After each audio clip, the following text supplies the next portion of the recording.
right.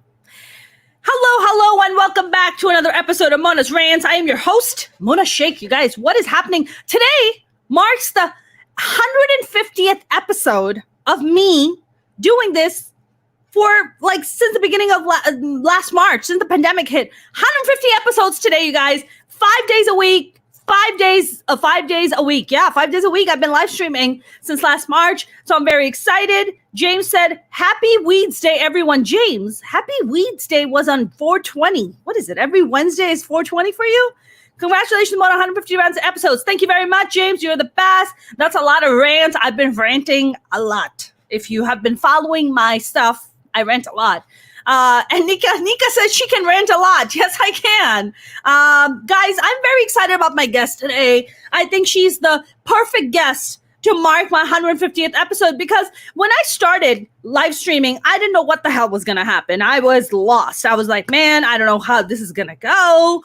Who's going to be watching this? Do people even care what I have to say? And apparently they do. So thank you very much to to my friend James, to all my fans and everyone who watches and supports my rants. Thank you so very much. And my guest today is an explorer like myself, but she's a much bigger explorer than I could ever be. She was named by National Geographic Explorer of the Year.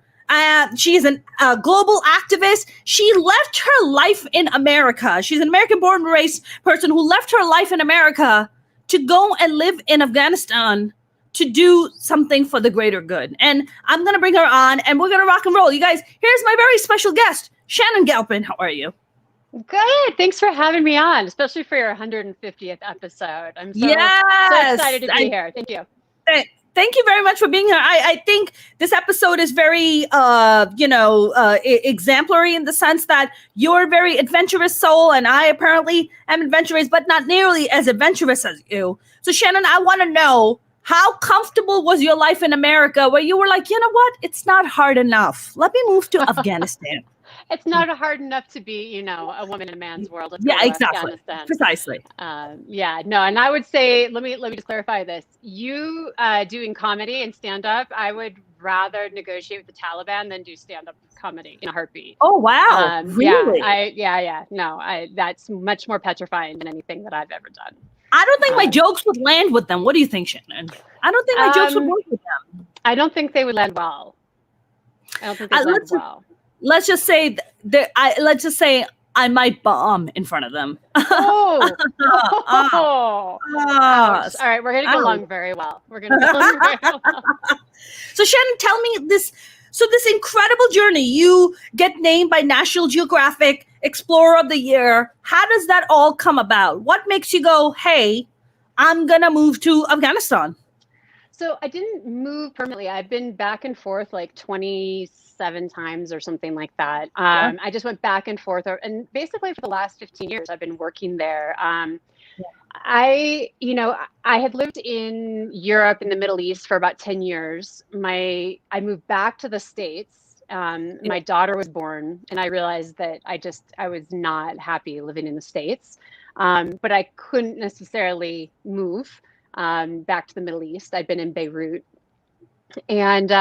but I wanted to work with women's rights. I wanted to work with gender violence, and I didn't expect to fall in love with Afghanistan and working alongside Afghan women the way I did. So my solution was to go back and forth. The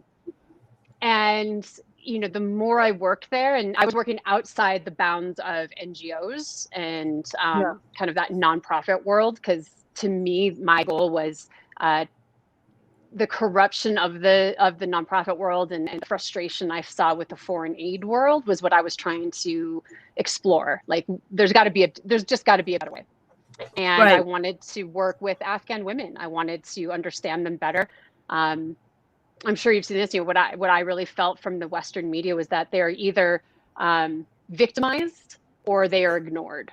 There was no other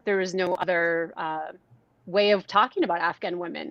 And I just felt like we need to be talking at the time, especially 15 years ago, we needed to be talking about Afghan women better. And we needed to find ways for them to tell their own stories. So that's what I was there to do. So Shannon, is your background a documentarian? Just like you just became a global activist? Like what's your background? Like, were you a lawyer and then got into this? Like, what happened?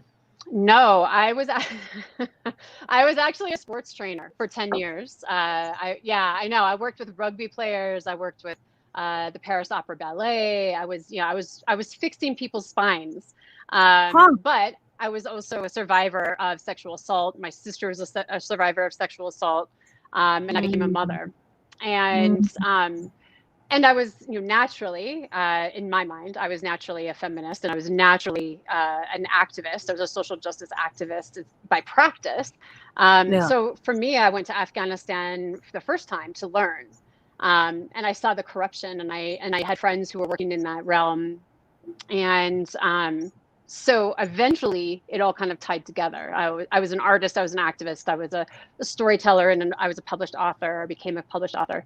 And then I fell into the other things. I ended up making a documentary when I was there with a group of female filmmakers called Afghan Cycles. And my background as a sports trainer came back around because I started working and training with the first generation of female cyclists. So I became the first woman to mountain bike in Afghanistan because women were not allowed to ride bikes. And then about 5 or 6 years later, met the first women to ever start riding bikes in Afghanistan. Then I started training them and coaching them and working with them and supporting them. And now we have about, and not because of me, because they have continued that on, and I help support them. But because the Afghan Cycling Federation has grown and become more supportive, there's 7 or 8 provinces now where there's girls riding bikes in Afghanistan.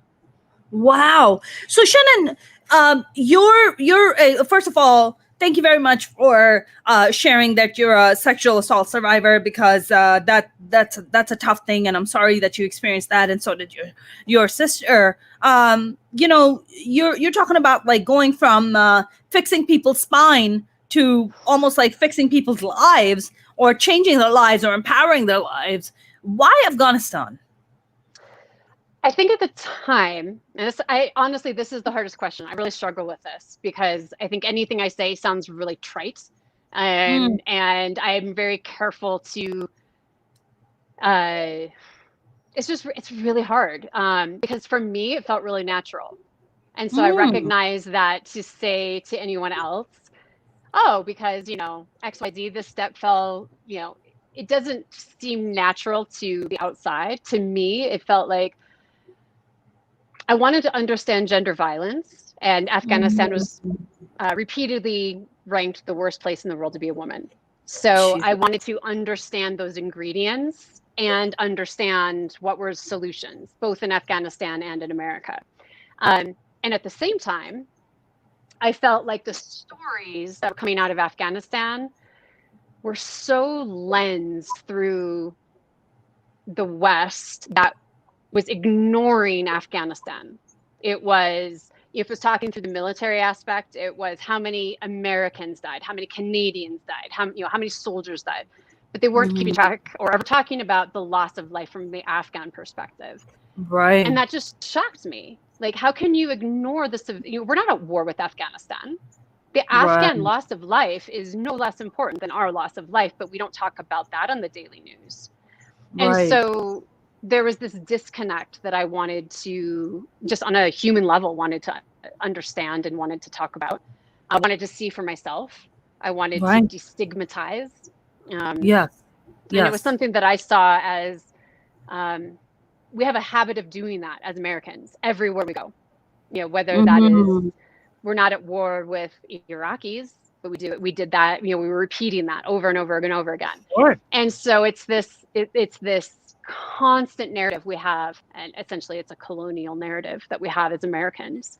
So for me, it was my desire to explore the world, my desire to see Afghanistan through my own eyes, and to connect with Afghanistan through my own heart. Right. Shannon, do you feel that as a sexual assault survivor, is that something that also played a role where you just kind of felt a connection to the Afghani women where you were like, you know what, I get that and that's why you're a lot more attracted to gender violence? And would you say that that's a contributing factor for you? I would say so now, only because I've had to talk about this and because people keep asking me why and why would you go? At the time, I didn't see that connection at all because at the time I wasn't talking about my own gender violence at all. I'd never talked about it. I'd never admitted it to family members at the time. So I didn't make that connection. I now know innately, of course it played in. But at the same time, I think it was really played into I think innately just the desire to understand like the other. Like, I had already lived overseas for 10 years and come back. I'd already wanted to keep seeing the world. And I think I just felt this, like that political narrative of why are we always demonizing the other? And why is it constantly the Middle East or what, at the time we're doing it over and over and over. And so it was definitely linked in terms of Afghan women, certainly gender violence. And that was what was driving me there. But it was also this narrative of why are we making the same narrative over and over again, where we can just so easily go in and destroy a country, but then just say it's okay because we were doing it in the name of democracy. We were doing it in the name of democracy. Exactly. Right? I mean, that was definitely the narrative. I mean, let's be real. When we went to war with Iraq, there was all this conversation that George W., put this false narrative that they had weapons of mass destruction. To this day, no weapons of mass destruction have ever been recovered, but an entire country has been destroyed. An entire group of people have been basically uprooted and dislocated in so many ways. Like so much chaos is left behind. I mean, Iraq is in a worse position today than it was when even Saddam Hussein was there. And it's shocking to even say that because Saddam Hussein was a horrific leader. He was a horrific dictator. And so were his sons. But I mean, that our foreign policies definitely need a major overhaul. There's absolutely no denying about that. And I mean, it all begins with legislation. All of it begins with legislation. Exactly. Shannon, so so had you had your kid at the time when you went to Afghanistan? Yeah. You had your kid already. Yeah, she was 2 years old. So she was 2 when I started traveling over there. So and your kid is, of course, in America. She's not coming with you. No. So I split from her father, my ex now. We split, we co-parented 50-50. We had a co-parenting arrangement. So when I would go to Afghanistan, he would watch her. When I came back, then I would have her back. And we, it was this agreement that we had 50-50 parenting. So I would take my chunks in blocks. I mean, it's just incredible, right? Everything you're telling is just so... I know that you're saying that for me, it was just a natural thing. But I mean, even for someone like myself, who was born and raised in Pakistan, I don't think I've ever had a thought where I'm just like, I want to go to Afghanistan and I want to, help the women. I see their struggle. I see their pain. I come from a culture and a society myself where women are second-class citizens. I mean, I'll just even say third or fourth-class citizens, right?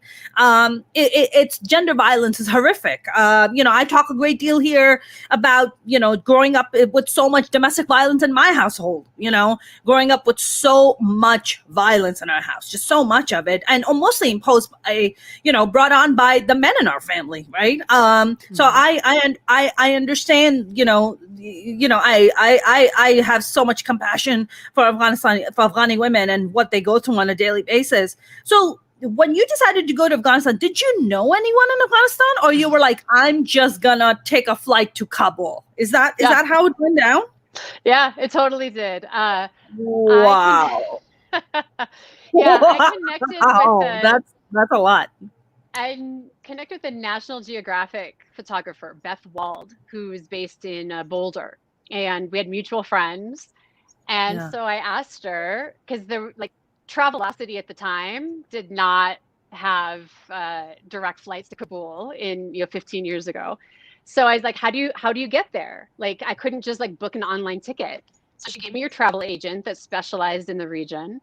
And she gave me the name of her fixer, and that like made all the difference. Her fixer and translator, Najibullah, literally say like made everything work. And he met me at the airport. And I mean, if he hadn't met me at the airport in Kabul, I don't know what I would have done. Like, hailed a taxi and hope for the best that I didn't get kidnapped. Like, literally, that's what would have happened. Wow. So you go and contact Naji, and Naji's like, all right, so what are we doing? You're in Afghanistan, in Kabul now, and what are you doing?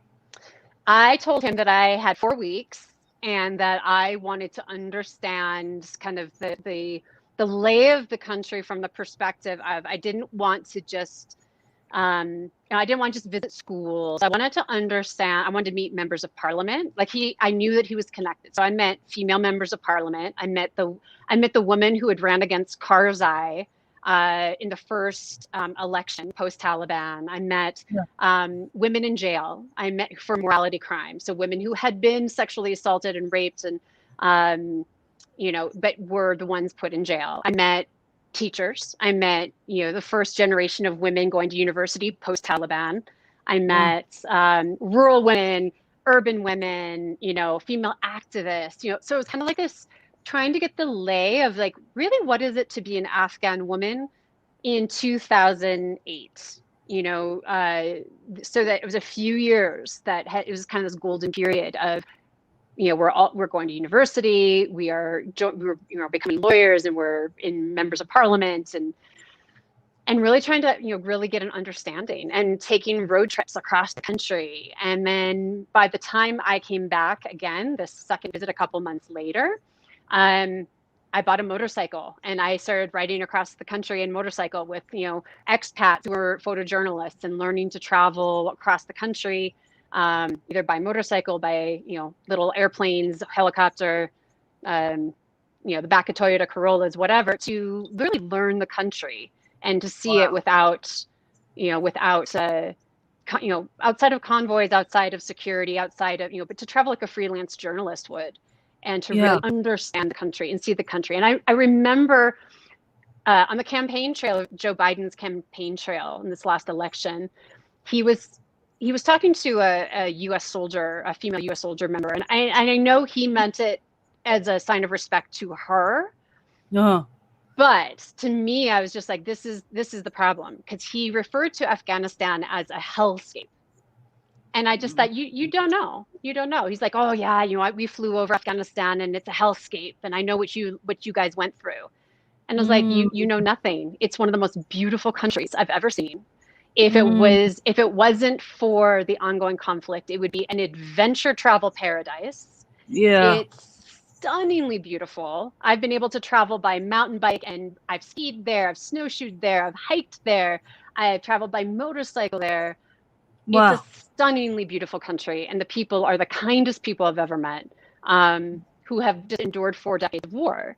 So to me, I continue to have that narrative of hellscape and destruction and terrorism does not give that country the credit it deserves. I mean, Shannon, everything you're saying is just, it's so heartwarming, and it's so touching, and it's so personal, right? Because this is something that you saw with your own eyes, right? Most Americans, right? Let's be honest. Most people who live in comfort and privilege would not be like, let me venture out to Afghanistan for 4 weeks, right?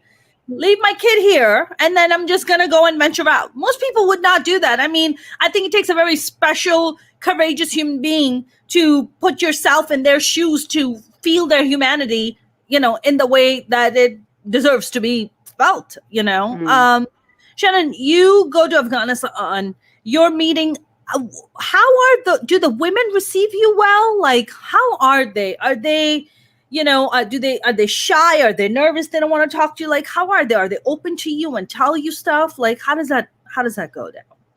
It depends. Usually it's very open. And it depends on if I have a male translator or a female translator. Female translators are really hard. My Farsi, it grew, it got better, but I would always have a translator because it was never fluent. I always want to make sure I didn't miss something. But if I had a female translator with me, it was like I could be with the same group of women. Like there would be like there's called mountain communities, very small little villages that I stayed in multiple times, and I would be welcomed, and I'd stay over, and sleep on the floor in these families' homes. And Wow. I was treated, as a foreign female, I would be treated as an honorary man.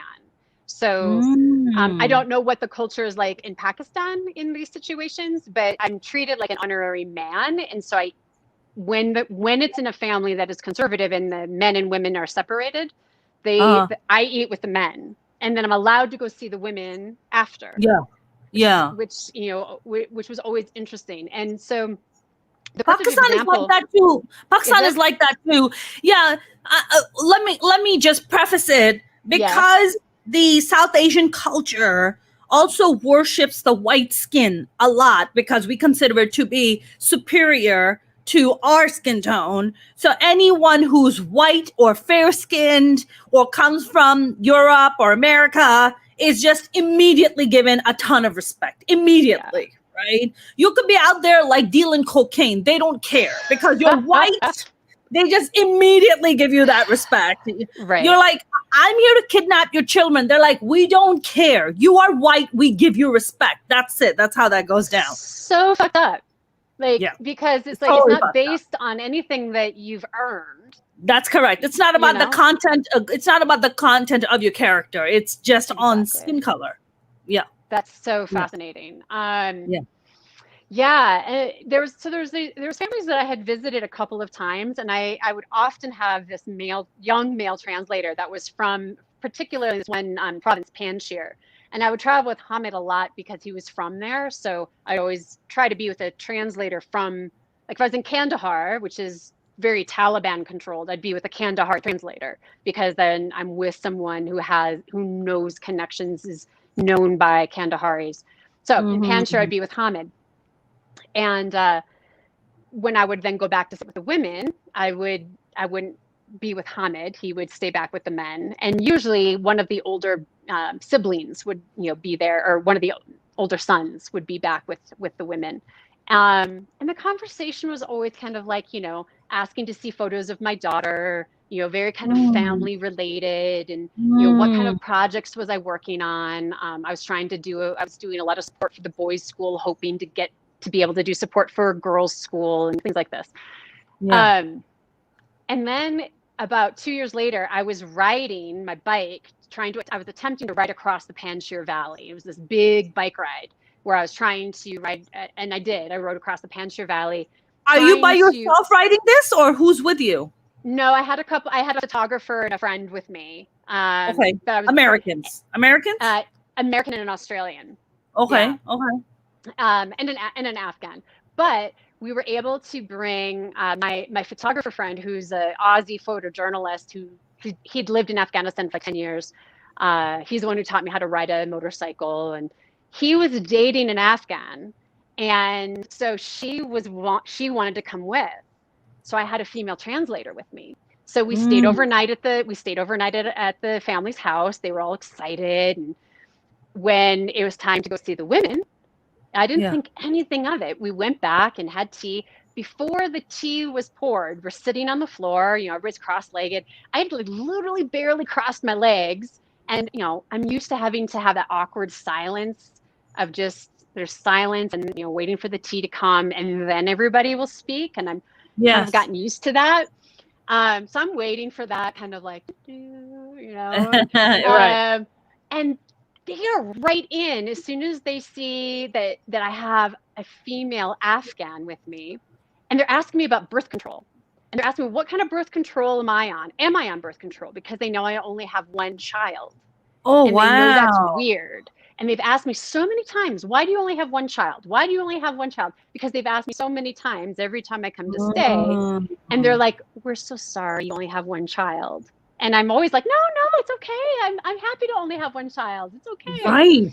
Right. And so they're like, why do you only have one child? Are you on birth control? What kind of birth control are you on? Are you on the pill? What's da-da-da-da? Like, I'm like, whoa, what's happening here? And these are all women, right? These are all women coming and talking. Wow. Because there's no contraception. There's no contraception, right?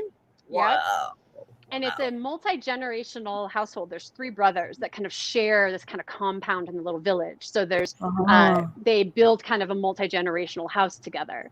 So there's 4 wives, 3 men, and a grandma. One of them is doubling up. Yeah, we don't. I never really figured it out. Maybe someone had died. Maybe someone had been taken in. I don't know. So I tried not to assume. That part that mystery never got figured out. But it's not a mystery, women, Shannon. Yeah. There's no mystery there, please. I know. See, you know. There's no fucking mystery. Get the hell out of here. No, exactly. It's just like our Mormons. Tag teaming is what he's doing. Okay, exactly. Sorry. It's the Utah mystery. And then a grandma. And then we had a grandma. And so that's 5. So all 5 women are just like, whoa. And and so then they're talking about like, and they all had the same question. They all wanted to know, why do you have 1 kid and are you on birth control? Yep. And then we talked about the birth control, and basically there was a doctor in the village who was willing to willing to discuss family planning for the health of the women. Right. But not willing to allow them to go much further than that. Like not willing to say, yeah, you can be on birth control. Like family planning was being discussed for the health of spacing out children so that the women were able to keep the babies healthy. Right. It was fascinating. It was really fascinating. Wow. What's interesting is that they're looking at you like, oh my God, you just have 1 kid. And you're like, no, I totally just wanted 1 child. Like, don't feel sorry for me. This was a choice. Yeah. You're like, no, I'm winning. Like, I am getting everything I wanted. Like, this is fine. I mean, Shannon, when you are there, right, what do you do? Do you take your birth control pills out and give them one as mints? Like, how does this work? I mean, right? It'd be like, even one to the grandma. Hey, grandma, I know you hit menopause already, but why don't you pop one too? Yeah, exactly. Just pop one. Yeah. Well, and it does make you think, because like I would bring over there was a time where after I started working with the National Cycling team, after that was formed, I brought over literally 60 brand new racing bikes. I partnered with Live Cycling, and we got them to donate 60 racing bikes for both the men's and the women's cycling team. So like if I can bring 60 racing bikes, I could bring over some Tic Tacs and hell yeah, you can. Hell yeah, you can. I mean, or condoms. I don't know. What? Or condoms, or like, or Nuva ring, or that's the only kind of ring I like. Okay, all right. Sorry, I'm just kidding. I actually want the diamond ring too. Sorry, but I digress. Shannon, I mean, my God. So every time you go to Afghanistan, you're away for what? A month? You're gone for 4 weeks every time? Yeah, 3 to 4 months. 3 to 4 months. 3 to 4 weeks. Yeah. Wow. Shannon, when you have you never ever feared for your life while you're there, or being raped, or did you ever get like creepy men just staring at you? Like how did that all, tell me that feeling? Oh yeah. I mean, there's never been a trip where there hasn't been a suicide bomb that I haven't felt the windows shake, or there hasn't been the windows blown into my place. That it hasn't been that close that I haven't felt. Every time. 27 times you've been, and 27 times every time you went, there's a suicide bombing. At least one. Yeah. So I mean, that's I always try to like focus on the positives, and I always try to downplay the negative, but it's also the reality that that's what the Afghans have to live with every day. I mean, I've gone out in the streets before and watched them, sweeping up the broken glass and rebuilding and sweeping up and, washing down the blood. And I've seen horrible, horrible things of, body parts and other things of just, that day, been that close to those days' explosions. I've had a couple near kidnappings. Wow. Tell me about those near kidnappings. Is there someone coming to your hotel, like you're leaving your hotel and somebody trying to, or you're staying at a guest house, like at a host house? Yeah. No, I've been very lucky in that where I've stayed, or and typically trying to stay residential and trying to stay and change where I stay, but on the road, where the checkpoints, had a car stopped, and a couple times where we've just been really, really close. We had another time where we had to get smuggled out in the back of a car, or a trunk of a car, through Taliban checkpoints, things like that. Yeah. Sorry, why are you going into Taliban, No, territory? Well, I mean, Taliban control over a third of the country, another third of the country is contested, so only a third of the country is not contested. So, Wow, I mean, 2/3 of the country is, it's a lot now. It's a lot now. And they're hiding in the mountains, so it's not like you can just go and be like, Muhammad, that terrorist is living at 1027 Main Street. Go get him. It's not like no. Right. And now today, and I haven't been back for a couple of years because I had some health issues. But like today, I mean, there's a district of Kabul that is now owned, and run by the Taliban in Kabul. Wow. So like know now, and that's new. I mean, but that is how it is now, where now. Like Dexter Filkins wrote an incredible article about it for the New Yorker just recently, where like now there's a district, and that you either need you need to either arrange safe passage, or there will be problems. I think the part that I struggle with, I mean, look, I think it's a lot easy to sit here and judge the situation and be like, what the fuck is the government doing? Like, what is their government doing? Like, do they just sit in their ass? Do they have joined forces? Do they have people on the inside that are friends with the Taliban and have much compassion for the Taliban? Like, what is the deal? How the fuck is, the Taliban having control part of Kabul? Like, that's the freaking capital. I know, it's insane. I think when you can control that much violence, I don't even understand it that well. I mean, it was interesting. I hosted a room on Clubhouse recently, and it was with a member of parliament who's a friend of mine, Fazia Kufi. And Fazia, she's one of the just most resilient, strongest women I know, and she's been one of the 4 women in Doha who's been negotiating peace, and across the table from the Taliban. Mm-hmm. One of the things that she said that was really interesting was, she's negotiating to maintain the Constitution so that women have rights, so that there's a government structure, and she's having to negotiate against the table from the Taliban, who when they started, wouldn't even look her in the eye, won't even recognize any of the 4 women because they're women, and they're there to negotiate against the same people who won't even recognize their right to essentially exist as as entities outside of the household. And the longer the diplomatic process was allowed to go forward, by the time that we had the talk on Clubhouse about 3 weeks ago, maybe, it was right after the talks. It was probably 3 weeks ago. She said that they were walking in the gardens after a break, and one of the members of the Taliban referred to her as sister, Sister Kufi. And that's the difference of time when you have time to negotiate and you have time for diplomatic processes. The difference of recognizing that they are Afghan, and that they are negotiating a peace process. But then America comes in and is like, okay, we're out of here, September 12th or whatever, and see you, bye-bye, and has another cut, set another end of a timeline. And then the Taliban are like, okay, well, we don't need to continue negotiations. They're not even going to show up to Turkey. They're not even going to show up anywhere because there's no reason to continue to negotiate. All of the power was taken away.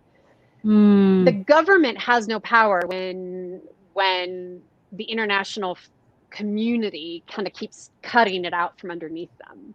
And essentially that's a big part of it. Then the Taliban's like, yep, okay, good. We won. We're good.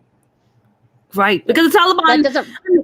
Right. The Taliban is also using violence. I mean, I mean, so I mean, this part that you just said that he referred to her as Sister Kufi, is that her last name, Kufi? Mm-hmm. Is that what you said? Yeah. Versus what? Be like, yo, Kufi. Like, what else would he call her? Just ignore her. Like, just like don't Just even see even know. Wow. Just ignore her. Shannon, you know that in America, one of the biggest sayings that, and you always hear it in movies also, it's like, we don't negotiate with terrorists. We don't negotiate with terrorists, right? That's a big thing. Can anyone actually really negotiate with the Taliban?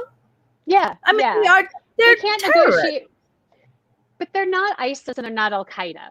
And that's, I think that's where America often kind of like blankets everyone together. Like the Taliban are Afghans that are it's kind of like Hezbollah or something else, where like there are like we kind of put everybody together without looking at context of that there are political factions that are using violence, but part of that is because they want, like all the Taliban, like the Taliban are terrorizing.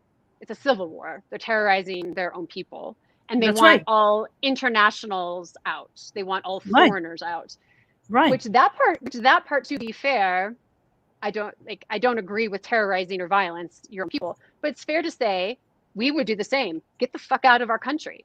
If anyone that was not American was setting up bases in American soil, we would be doing exactly the same thing. Right. So like that's a very complicated thing. Now ISIS and Al Qaeda are terrorists.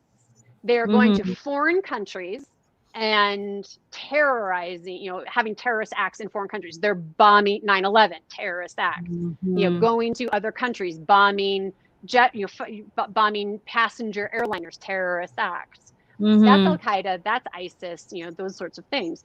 That's not what the Taliban do. Taliban just operate in their soil. It is not something I condone, that they are using violence against their own people. Right. But that is something to be negotiated and that is what Afghans have to do, is like negotiate how to get them to disarm. And that's different than ISIS, Al-Qaeda. I understand. I understand the difference. But Taliban wants power and control, and they're doing violence to have that as necessary. So clearly Taliban's objective is not to send Afghanistan to space. They just want control, right? Their objective is not about progress. Their objective is not about gender equality. Their objective is not about the betterment of the nation. That they don't give a fuck about any of that. They give a fuck about control and power, and to be able to do whatever they want, fuck whoever they want, do whatever the fuck they want. They just want to be, that's what they want. So how does one negotiate with someone like that stands such that is a huge hindrance in the process of progress? I think the problem with the Taliban that's different is that, and I think a lot of what you hear from a lot of Afghans is two things you hear from Afghans. One, because I don't want to speak for all Afghans, and no Afghan would speak for all Afghans, and I certainly as a white American wouldn't want to speak for all Afghans.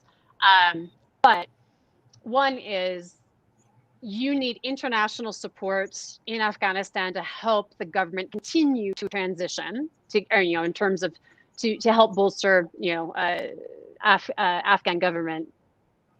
But the longer that they're, what Afghanistan or what the Taliban want is to get international foreign troops out, and they will keep fighting as long as that takes. I mean, they did it with the Russians. They drew the Russians out. I mean, and Russians are not the easiest people either. They're very hard people also, right? They've suffered a lot, right? They lost 20 million people in World War II. They're very tough people, right? Exactly. Right. They're very tough people. Nika here had a question. If there's one thing you could have done differently in that first trip, what would it be? It's a good question. I don't know if I would have done much differently in the first trip, because the first trip I really just listened. And so that first trip was just such a really beautiful exploratory trip. I definitely would have done things differently, like out like the kind of the scope of the other trips, in terms of I definitely should have continued to listen maybe more than I talked. I definitely, it was 2008 was my first trip, and I think a lot of the verbiage that I used in those first trips, I look back and I really cringe, because we didn't have some of the words.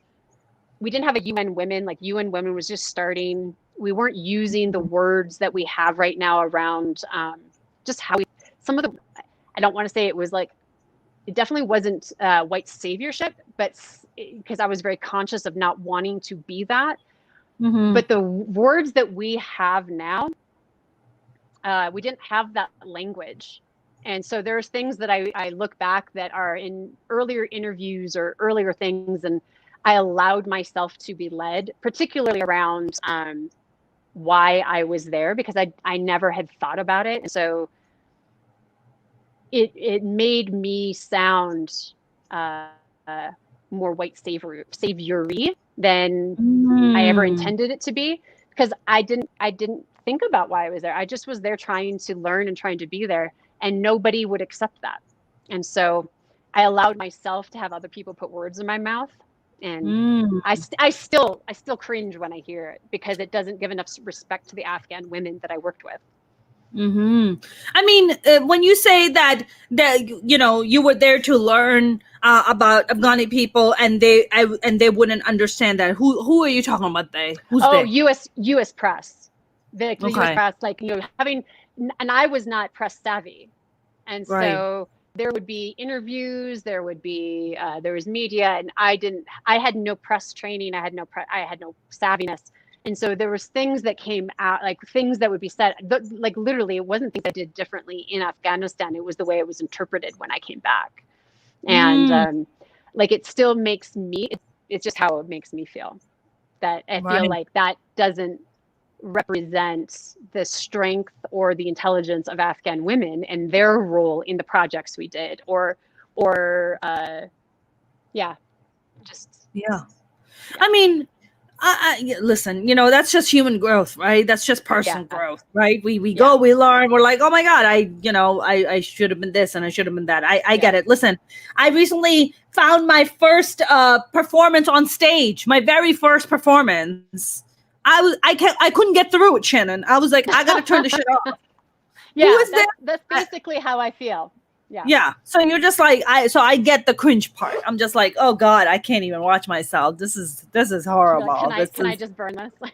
Yeah, I'm just like, oh my God, can I just burn it from my brain? Holy shit, this is gonna like stuck in my brain now. I have to ask, how long ago was that? When was your first performance?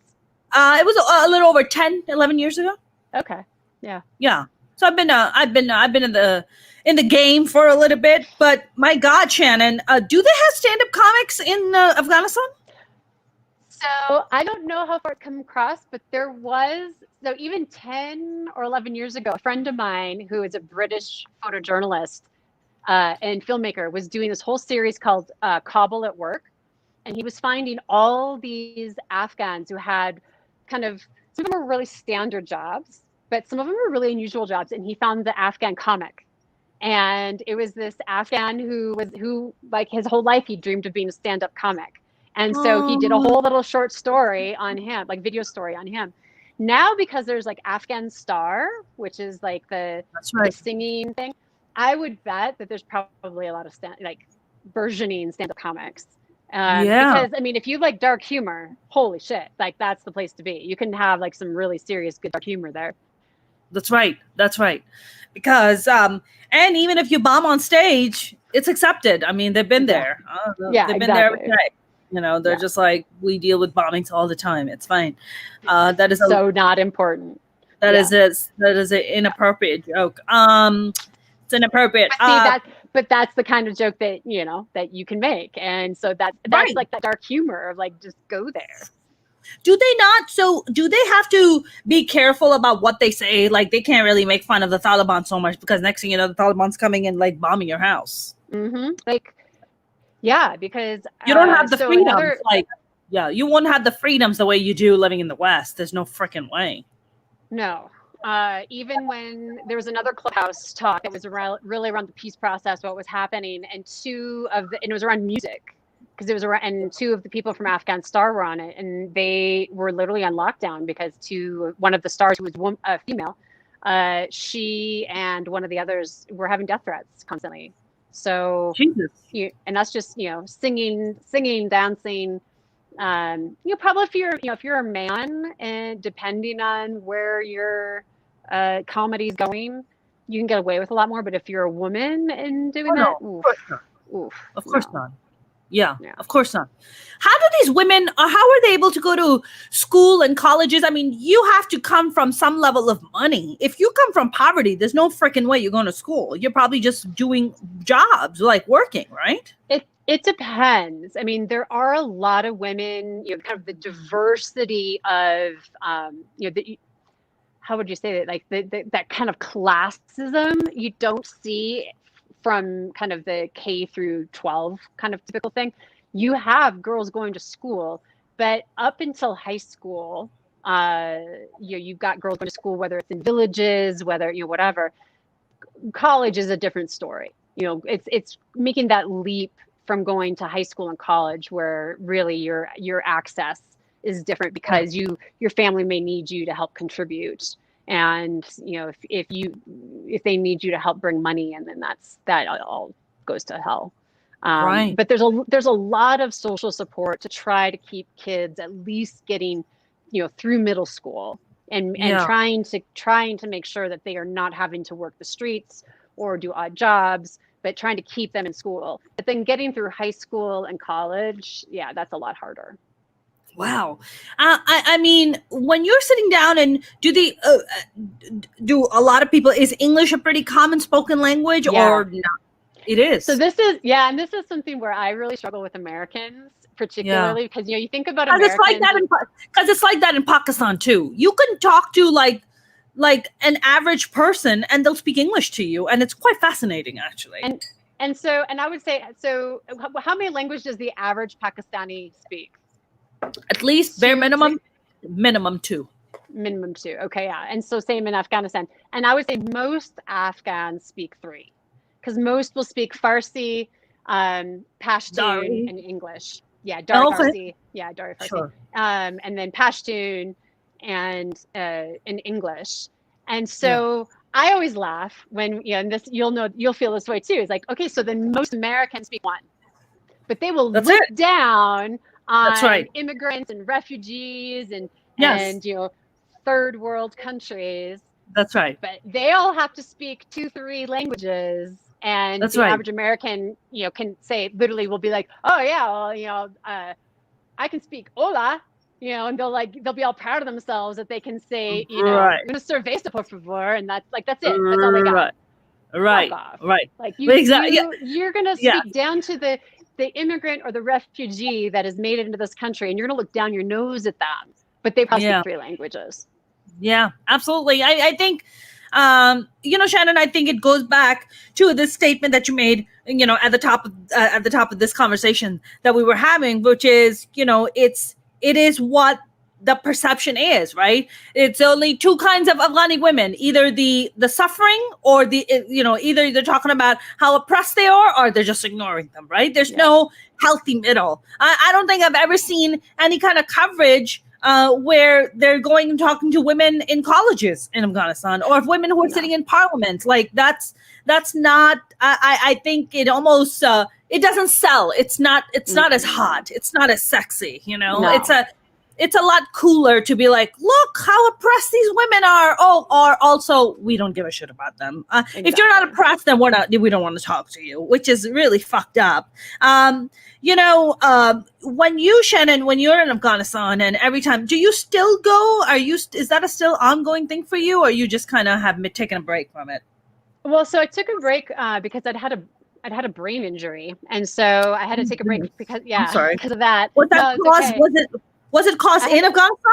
No, I came back from Afghanistan and had a stroke, and then I had another stroke. No knowledge as to why. And then was going to go back, and then they were having really, they they had the elections, which were contested. And so I was like, oh, wait, this is like a good time for me to go back when it's this violent. And then we have the pandemic. So I'm hoping that once the pandemic opens up, they'll go back, because I'm still an advisor to the Afghan Cycling Federation. So I'm helping from afar, just to continue with that. But also I'm really wanting to go back. So yeah. I'm sorry. I'm sorry about the I mean, that's something that runs pretty deep in my family. My father died of a brain. My father died of a brain aneurysm. It hemorrhaged. He had a he had a stroke. Yeah, he had a stroke. My aunt died at 42. My grandmother died at young, in her 60s. All of them strokes. All of them. All of them. Oh my gosh, then exactly. Yeah. So I had two both years apart, and both aneurysms and brain hemorrhages. Wow. So it must be, is it hereditary in your family? It must be. No? No, it's not. I'm just this weird anomaly. Were you a smoker? Nope. No the only thing I could link to is birth control, but interesting. Has it been anomaly? Have there been cases of women on birth control getting brain aneurysms? Mm-hmm. Yeah. Really? How interesting. Yeah. How interesting. It's an thing. I've been told since my father passed away of brain hemorrhage and brain aneurysm that me and my brothers, I have 4 older brothers, we all have to get our brain scanned every year. Every year. Holy cow. Every year. It's an ongoing thing because it's hereditary. So we don't know when it could possibly pop up. So every year we all have to go get our brain scanned. My 3rd brother, kept having his ringing in his ear. And he's like, what the hell is wrong with my ear? Did you have tinnitus at all? No, I mean, you mean I had the stroke? That's how I knew I had the second one.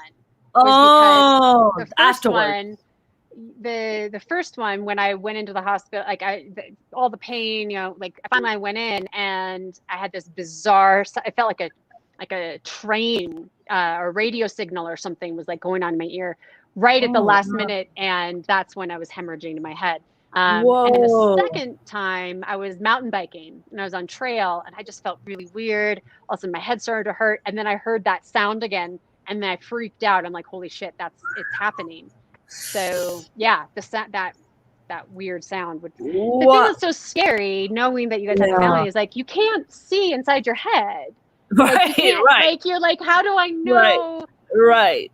What's going on? That's why you gotta, I mean, look, when sometimes you see young people just drop dead. You're just like, what the hell happened? They're like, they didn't know they had a brain aneurysm and it just burst and it killed them, right? Yeah. My brother had tinnitus and his ears kept ringing. So he kept going to ENT doctors and they're like, you're fine. Maybe your ear got damaged a little bit. Then he finally went to this woman and she was like, I think there's something going on in your brain. You need to go get your MRI. My brother had 5 aneurysms in his brain.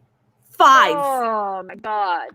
So thank God for him going to that woman, or my brother would have, I don't know what would have happened to him. Either he would have been completely paralyzed or he would be dead, right? Yeah. So they had to go in. He had one that right smack in the middle of both his brain. It was 8 millimeters. They had to go up and clip it. Then they have to keep an eye on the other 2. And and the other ones are little ones. So he has to literally get his brain scanned every year. How old is he? My brother was only 41, 42 at the time. See, it's so young too. Young. Yeah, young. I was 41 at the time. Yeah. Yeah, young. That's when I was told that when I went for my brain scan, they found out a 2 millimeter brain aneurysm behind my right eye. Just and I was like, out. Just hanging out, 2 millimeters. It was in this some bone that goes up to the eye, it's some bone it was developing. And the craziest thing is that I went to Cedars here, which is one of the most top-rated hospitals in the country, and I go to meet my brain surgeon, and my brain surgeon is so hot that I don't want to tell him that I have this. Because maybe he won't want to date me if he knows I have a brain injury. Maybe he won't want me.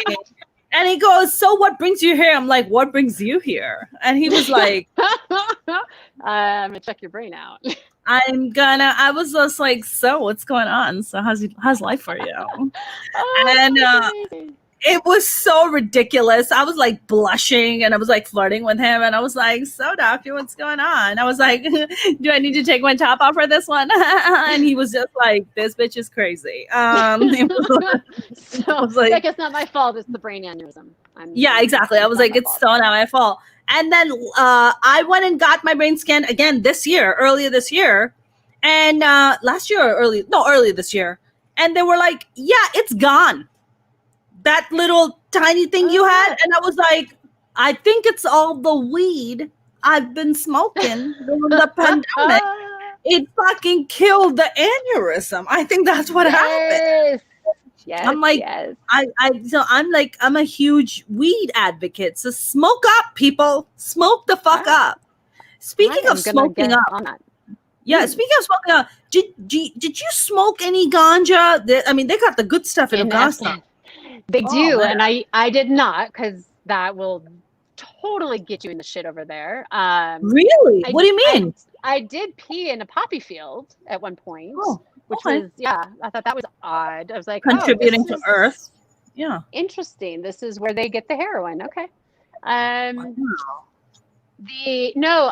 didn't, but I did at one point think, God, if I could just find a way to smuggle this back, I could fund all of my projects. Like, I would not have a problem with funding, because that was always my barrier. It was like, nobody wanted to fund anything. And I was like, I could fund any project I wanted if I could just smuggle back some black Afghan hashish.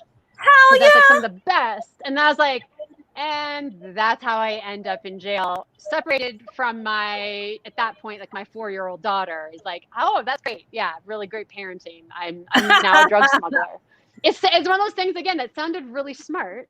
So I'm like, but this makes perfect sense. I can fund women's rights work by just bringing home some seeds or something from some black Afghan hashish.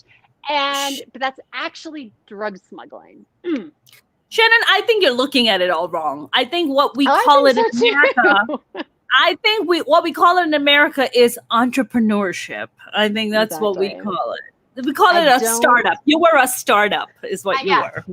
Do the sniffer dogs know that term? I don't think sniffer dogs know that term. Listen, I think if you just let the sniffer dogs sniff some of that good stuff, then they can fucking lay off of you. Just be like, this was so good. Thank you. Exactly. Actually, what you need is just some of the black tar heroin also smuggled. Because then you just put a little that, on your finger, you just shove that up their nose. And then they're just like, oh. Oh, so you have thought this through. This is not. You've thought. Isn't that incredible? I would be a great entrepreneur. It's just that I don't quite have. That is a little above my risk threshold. I have a high risk threshold. Yes, risking that's on my parenthood or my that's a different kind of. I want to keep my daughter. Yeah, that's a little bit of a different thing. I mean, Shannon, when you go back and forth, like, so do you? I mean, when you come back to America, do you have work? Like, what do you do? You just make documentaries, and like, what do you do like for a living? What actually pays the bills? Absolutely, what pays the bills? Nothing pays the bills. What pays the bills, Being man? An activist is the worst thing ever. So I'm an artist. I published 2 books about my work in Afghanistan. That helps. I'm an artist. I do street art. So I get commissioned to do murals in alleys in other dodgy places, in Denver and other places. Documentaries. So I did a documentary, Afghan Cycles, with a team. I'm working on a climate justice and wildlife conservation documentary with my daughter. So cool. There's that project. So kind of, and speaking, I'll do stuff, I speak at like the United Nations and things like that around gender violence. So, just literally kind of cobbling together various storytelling mechanisms to try to raise awareness around gender violence and now climate justice with my daughter. Right. I mean, I think, Shannon, what you're doing and what you've done is just incredibly commendable and just incredibly commendable. And I think, is that something that you would consider, like when you make trips to Afghanistan to, would it endanger the life of the women if you interview them and put it up on YouTube and talk about it, would like the Taliban then try to come after them and be like, I got to take this person out? No, it depends. Like, I mean, I've done, like, that's what we did for Afghan cycles. It really depends on the situation. I mean, there's a ton of storytelling that's possible in Afghanistan. And there's a lot of women that are now doing it themselves because they have access to Facebook and live streaming and other things. It's incredible what they're doing.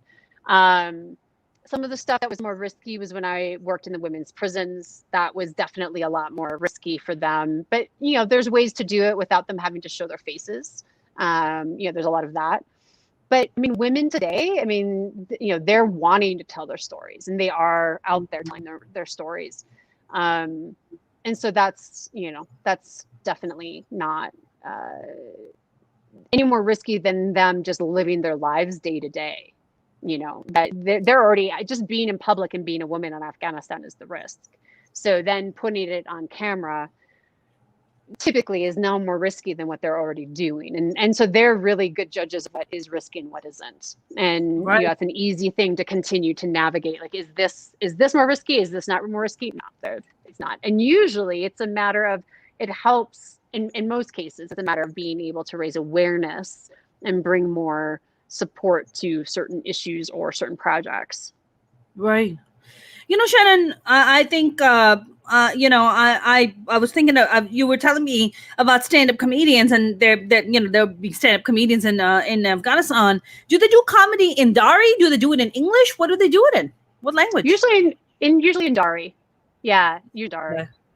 Usually in Dari. So they're, because they're, I mean, clearly, I'm assuming there's no comedy clubs there. So what are they performing in restaurants and cafes, or where's there's some cool cafes. I mean, there are things like what Afghan Star does, which is like essentially this massive recording studio, and then there's a live audience, and there's places like that. There's something called the I'm going to forget the name of it. It's the French Cultural Center, but it has a different name.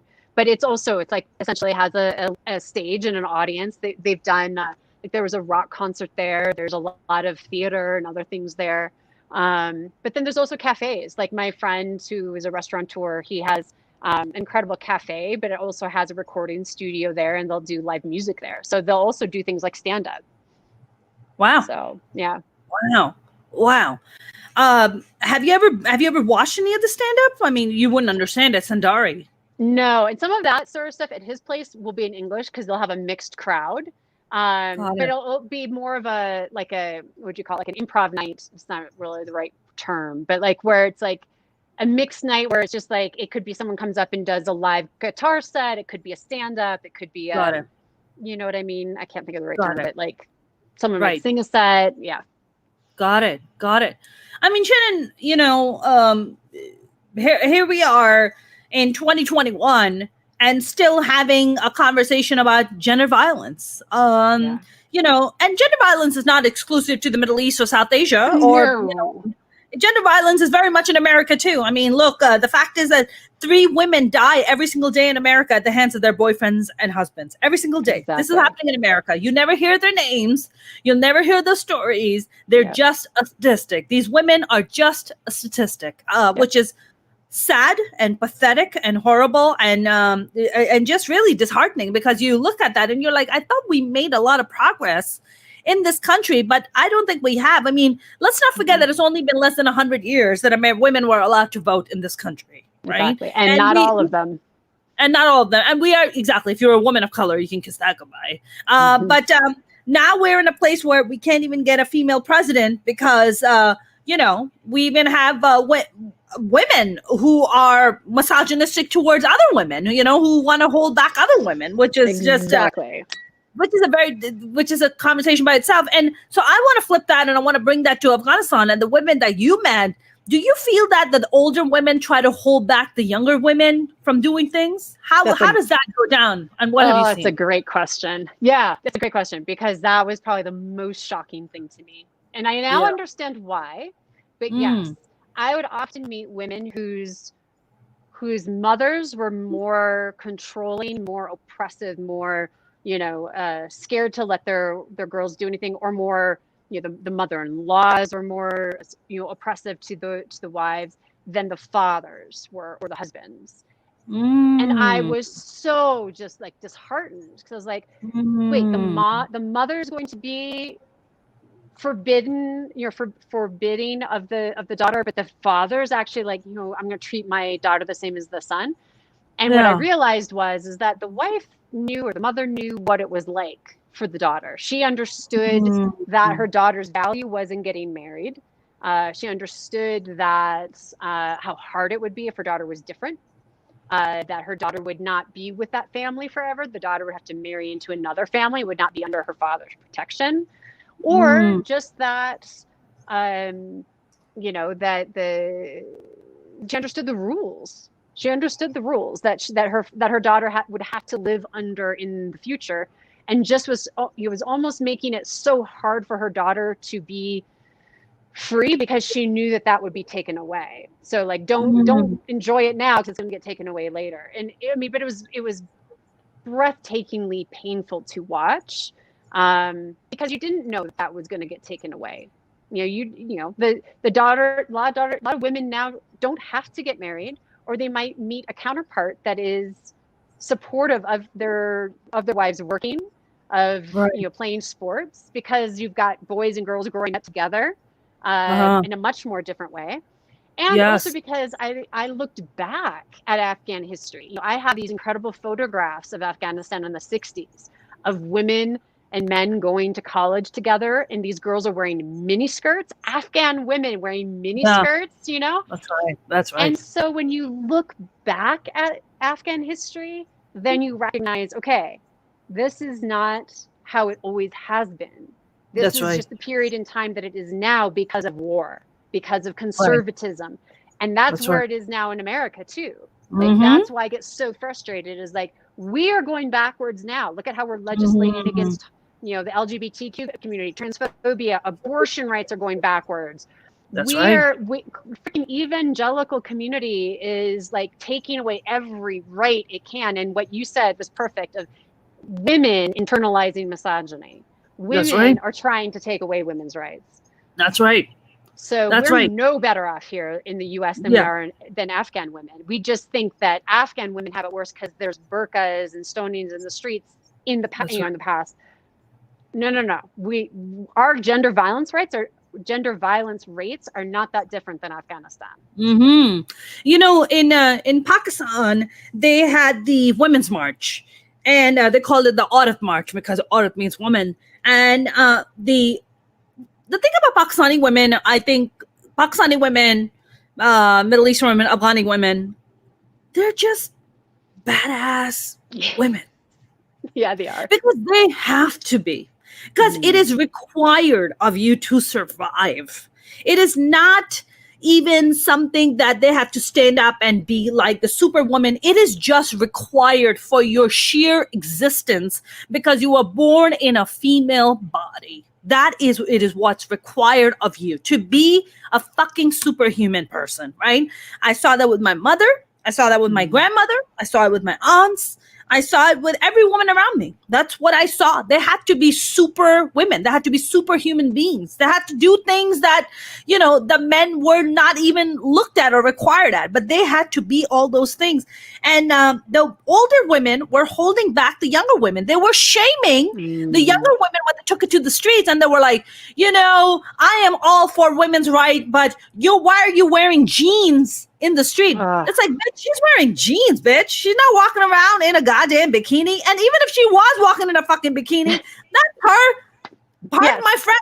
Motherfucking right, bitch. Like, what are you holding her back for? I did my show here, my comedy show, and I had 300 South Asian women come to watch the show. Okay. The only women who had a problem with my comedy were Pakistani women. Now, I am a Pakistani woman. And there were older Pakistani women. And I had no problem telling them to go fuck themselves because I don't give a fuck. And I think, look, I can practice that kind of language and practice this kind of freedom because I live in America. Yeah. But these women don't have these privileges. I'm a privileged woman. All right. I understand my privilege. These women are not privileged. They don't have that kind of privilege. So when you're sitting down with these women and, talking to them, are they I mean, do they tell you personal stories, or are they closed off, or do they they just curious about, hey, in Afghanistan we don't have birth control, we don't, or tell us what life is like in America? Like, what are those conversations like? It really does depend, because I mean, rural versus urban is radically different. That conversation around the birth control it was rural, it was poor, it was very, very remote. And so the exposure to a foreign woman was, I don't think they'd ever had that. Like, they'd never had that. So that was like so unique. Whereas in Kabul, they see, they're interacting with foreigners all the time. Right. It's more cosmopolitan, right? It's more cosmopolitan, right? Yeah. And there's more foreigners everywhere. There's more aid agencies and projects. But the conversations, there's also more. There's more. It's more. I don't want to say I shouldn't. I was going to say it's more progressive. There's pockets of progression. There's, because there is exposure to the government. There's the exposure that women could be in government, that women could be lawyers, women could be businessmen. There's entrepreneurship. There's a tech industry, young tech industry. There's the universities. There's multiple universities. There's not just one university. There's the American University, the Kabul University. There's a German institute. There's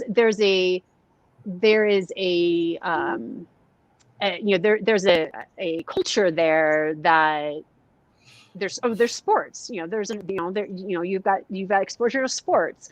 So there's just a different feeling. And so the women are engaged, but they're also not just going to be like, oh, you're a foreigner, I'm going to share my life with you, just like we wouldn't. But there's a willingness to engage more as a peer-to-peer. Just like you would, like you normally would. Like, well, I want to engage with you, but it doesn't mean that like I'm just going to bare my soul. Yeah, like let's engage. I think the young people that I met definitely engaged way more openly, because they were just so keen to know what the possibilities were. And wanted to know that there was something better. Like that there's essentially the idea of possibility, whether that's in Afghanistan or somewhere else, but just possibilities. Right. So who is the current sitting president of Afghanistan? Is it Karzai? No, Karzai left, right? No, yeah, it's Ashraf Ghani. He used to be at the World Bank. Is he doing good stuff? What is he doing? He's become, unfortunately, ineffective. And I think, that's it, which is a shame. Like, he's not a bad man, he's just ineffective. And hold on. I gotta just grab my my charger. I think my phone's gonna die. Yeah, okay? Go for it. We're gonna, how much battery do you have left? Like 5 seconds. Not 5. Oh, no. 5%. 5%. Not very. There you go. Yeah. Let's fuck it. You're the second person in a row. Yesterday I was talking to my Romanian filmmaker guest, and she was talking about communism and how in Romania, women before the age of 45 were expected to have 5 children each. What? Yes. That's crazy. Yes.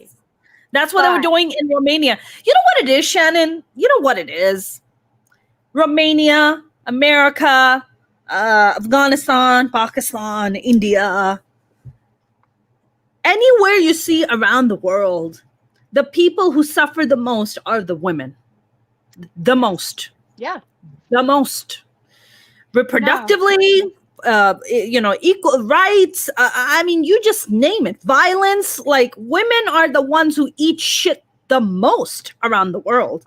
And yet the most resilient. Yet the ones who don't strap bombs to their chest and blow people up. Yet the ones who don't pick up the guns and shoot up a fucking place or shoot up schools. Yet not the one, who are fucking out there claiming wars. Not the one. I know. Like, where does that well of, I guess, patience, resilience, tolerance, empathy, compassion, humanity, like what and yet we're the ones who are too emotional to lead. We're the ones who aren't intelligent enough, not emotional, all these things. I don't Right. Right. I really struggle with that. You know what it is, Shannon? It's fascinating because I wonder what it's like for you if, let's say, so you are speaking or you're talking about, being in Afghanistan, and then there's an Afghani female lawyer next to you. Mm-hmm. The Afghani man would give more preference and more value to what you have to say versus the woman who is a lawyer who is a fellow Afghani. Is that not true? Oh, totally true. And it's obscene. Yeah. Like she knows her country's laws. She knows, I mean, I'm not a lawyer in any country, and they would defer to me. I've been in situations where they just won't even talk to the Afghan woman, and it's just like, that's your sister. Like your national sister. That woman is way more intelligent than I am. And if you're stuck, she's the one who's going to get you out of jail, not me. Right. And I wouldn't fuck them. I let them fucking rot. I'm like, fuck exactly. you. Yeah, one less. Because if you can't give her the respect she deserves, she's more why should I give you? Exactly. Yeah. No. Hey, listen, you got to give respect to get respect. You want respect? You got to give me respect too. I agree completely. Yeah. I don't know. I think I've become a wild woman living in America, Shannon. That's what happened. But see, it's interesting, like what you said about the stand-up in the Pakistani women and your comment about privilege. There's something to be said, I think, around you are mirroring privilege. You're mirroring command of language, command of profanity. Yeah. Do you know the Egyptian feminist Mona El-Tahawi? Love Mona El-Tahawi. Yeah, exactly. I love what she, the way that she's a badass. I just love her to pieces. Yeah, exactly. And she, for her, it's, the command of profanity, the command of your own body, that presence, you're mirroring that to other women that, this is how we take back control. We claim space. Mm-hmm. I don't use the profanity and certainly the way I am conscious that as a white woman, I don't act the way a white American woman. I don't do that in front of Afghan women because there's a difference there. When I'm in Afghanistan, but there's a I don't talk like this in shift. Pakistan. I don't talk like this. I wouldn't talk like this in Pakistan either. Yeah, there's a cultural shift. That's correct. Because then it's like I'm going to alienate. There's a difference, right? But you can still there's still that desire to claim space and to mirror independence and freedom and claiming space in different ways when I'm in Afghanistan, and I'm sure for you in Pakistan. Yeah. I mean, look, the last time I went to Pakistan was in 2006, and that was only because my father passed away, and that was a whole traumatic experience for me.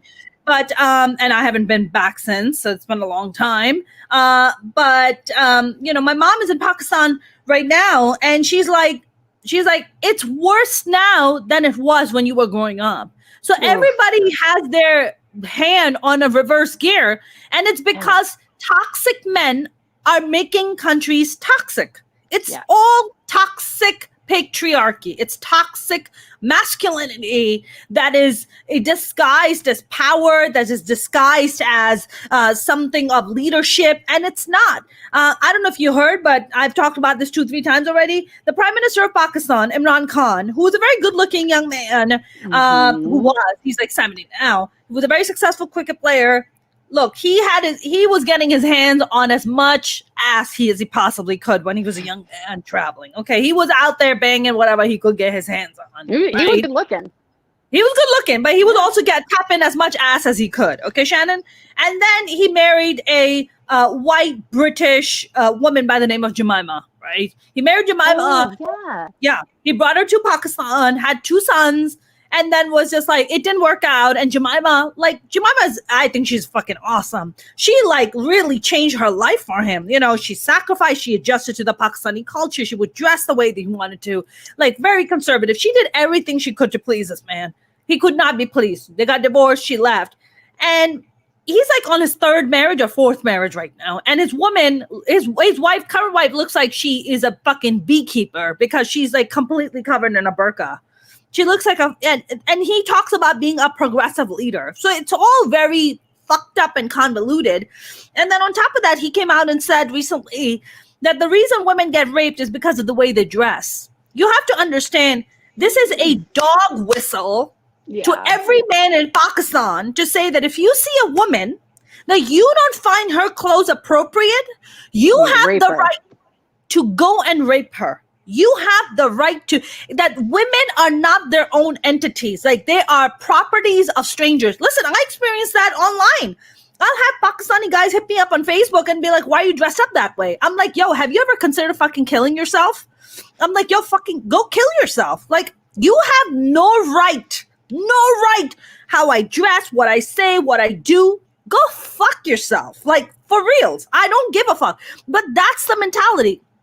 I can't imagine, like, being a woman, like, as an adult living in Pakistan or Afghanistan, and a strange man walking up to you and telling you that he's going to rape you, or you're going to get raped because your fucking ankles were showing, or because, you know, your neck was a little bit like this. And, it's like, now I have the right to rape you.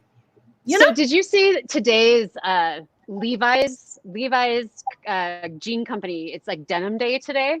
I did not know. Okay. So it's this thing, I'd never heard of it, but I saw it today. And at first I was like, what the fuck is this? Like, it's a sexual assault thing, Levi's jeans. But then I found out why. And I was like, holy shit, this is actually amazing.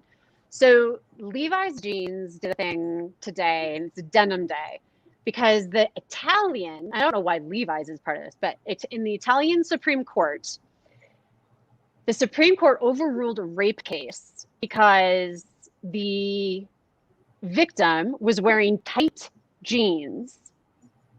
And so the Supreme Court declared that, well, she can't possibly have actually been raped, because there's no way that the rapist could have removed the jeans without her help.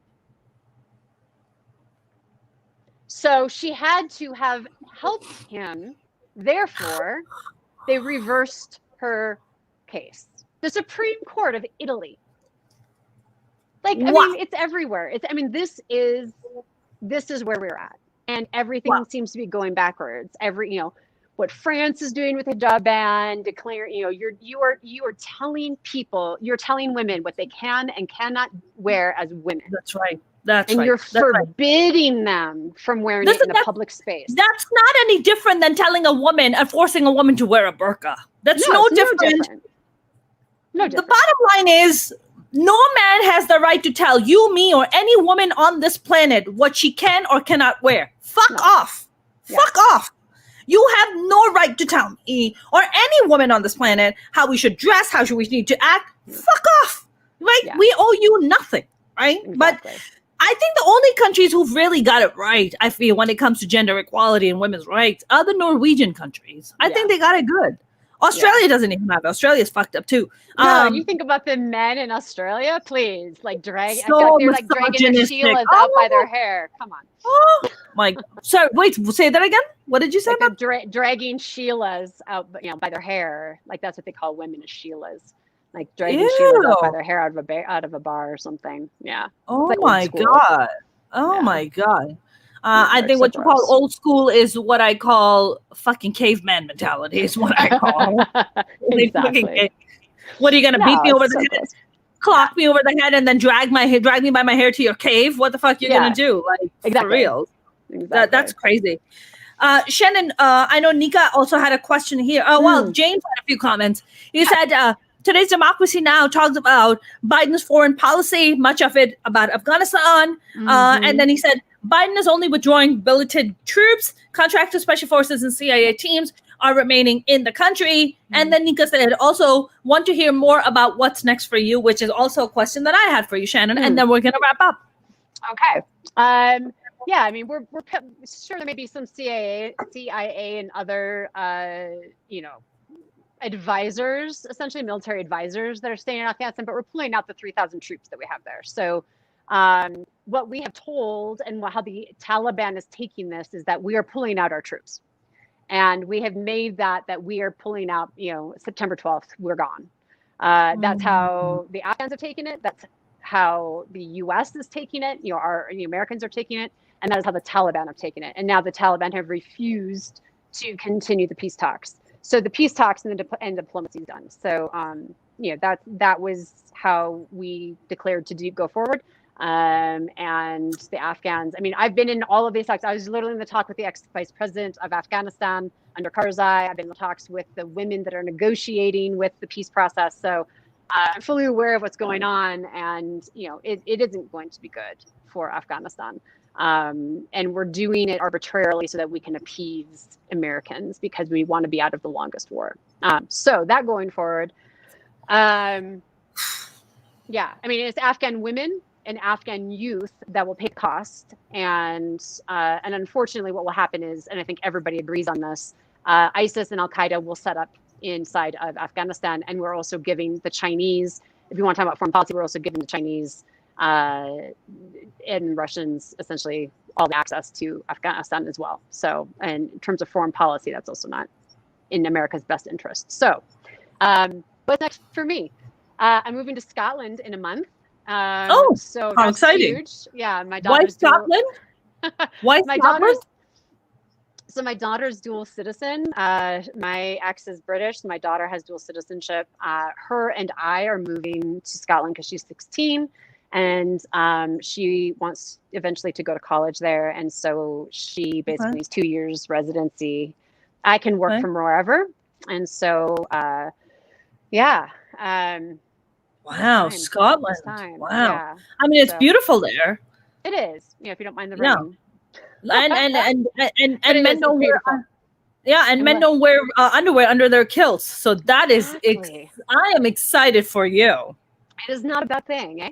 Yeah, I don't. It is not a bad thing. No, you're gonna be dragging a lot of chads out of bars there, and not by their hair, and not by their hair either, Shannon. Not by their hair either. My goodness, I'm excited for you. Ooh. Yeah, I know. Some of that visit. Come visit. Drink some whiskey. Look up. Some it. Hell yes, absolutely. I'm just gonna have my phone just in the bottom. Just recording the entire time. So wrong. The funny thing is the men probably wouldn't mind. That's the irony. Oh, they'll love it. Oh, men love that kind of stuff. Are you kidding me? They live for this kind of stuff. Shannon, this has been such an extraordinary conversation. Thank you so very much. This is amazing. Nika said, Mona, let's go. Excellent. We'll do a whiskey tour, a kilt tour. We'll do the whole thing. Well, those are the kind of tours we're doing. This is incredible. Shannon, can people follow you on your social media? Do you like people to follow you? If so, where can they check out your stuff? Instagram. It's sgalpin74. That's probably the best place to follow me because everything else is linked off of that. And that's got my street art. It's got the project with my daughter for climate justice, and it's got a link to my other activism projects. Everything's off of that. So as we start to dive back into the documentary process and wildlife conservation and climate justice project and more street art murals, everything will be linked off of that. And then it's got all of my rants around gender violence and Black Lives Matter and everything else is always linked off of that as well. So, I love plenty of rants. I love it. Shannon, this has been a pleasure. I hope you will come back. Maybe we can bring you on when you're in Scotland and talk some more. That would be perfect. We can have a glass of whiskey together. We can have a glass of whiskey together. Yeah, absolutely. Because Ramadan will be over by then, and then Muslims go back to drinking, and that's how that works. Exactly. Yeah. So as long as I was going to say, otherwise, we can figure it out. But yes. Yeah, Shannon, this has been lovely. Thank you very much for this great conversation. Exactly. Thank you, Nika, for bringing us together. So Nika's the best. Will drag you across the pond post-pandemic. I would love that. I would absolutely love that. Well, thank you very much, Shannon. Take care and good luck with the move. I'll connect with you. Have a great night. You too. That was an incredible conversation with an incredible woman by the name of Shannon Galpin. I really hope you didn't miss the conversation. If you did, please go back and watch it. I mean, this woman is incredible. James said, thanks, Mona and Shannon. Fascinating chat. Have a great night. Thank you very much. Same to you, James. And Nika said, love you both. I love you too, Nika. You guys, if you have not subscribed to my YouTube channel, please do. You can also, I'm going to ask you guys, I'm going to give you the link to my Apple podcast for Minority Reports, And I would love for you guys to go and give me a review. So I'll post that link tomorrow. In the meantime, you can follow me on my YouTube channel at youtube.com/Mona Sheikh Comedian. Same name on Facebook and same name on TikTok. As well, you can follow me on Instagram and Twitter at Mona's Comedy. I will be back tomorrow with another wonderful guest. Have a good evening, and I will see you tomorrow.